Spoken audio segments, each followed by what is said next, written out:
Heads of state had fleets of them. The Pope rode one to bless St. Peter's Square. John Lennon's was white, black velvet inside.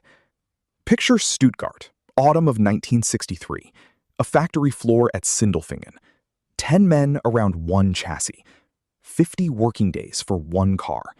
The badge on the bonnet says simply 600.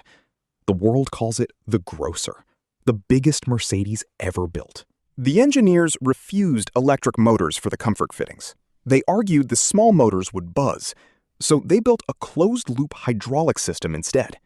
200 bar of accumulator pressure, feeding every door, every window, every seat, every ventilation flap.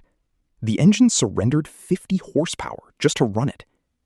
When you closed the rear door of a Pullman, you did not close it. The car closed it for you. A soft pneumatic pull.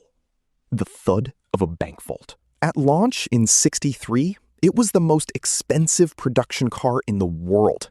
56,000 Deutschmarks, almost 3 tons, a 6.3-liter V8, 250 horses, 500 Newton meters, from standstill to 100 in 9.5 seconds, hauling almost 6,000 pounds of leather and engineering pride. Then the world stopped having time for excess. In '73, the oil ran short. In '79, it ran short again. Across the Autobahn, the new S-Class arrived. Smaller, lighter, electric motors in the doors. The W126. Practical, modern, the future.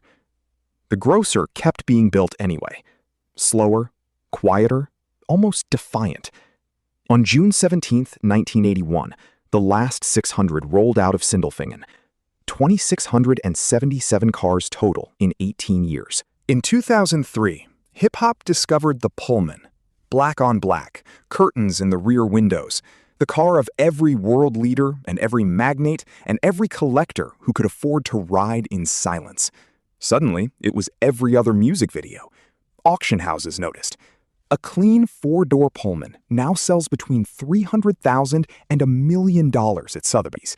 A landaulet, with the rear roof folded back, can clear $2 million. If you ever stood at an embassy curb when one of these pulled up, you remember the silence first, then the hiss, then the door closing itself behind a man who never had to reach for a handle in his life. That was what the Grocer sold. Not transport, permanence. The last machine ever built where every single panel said the same thing. Nothing else exists.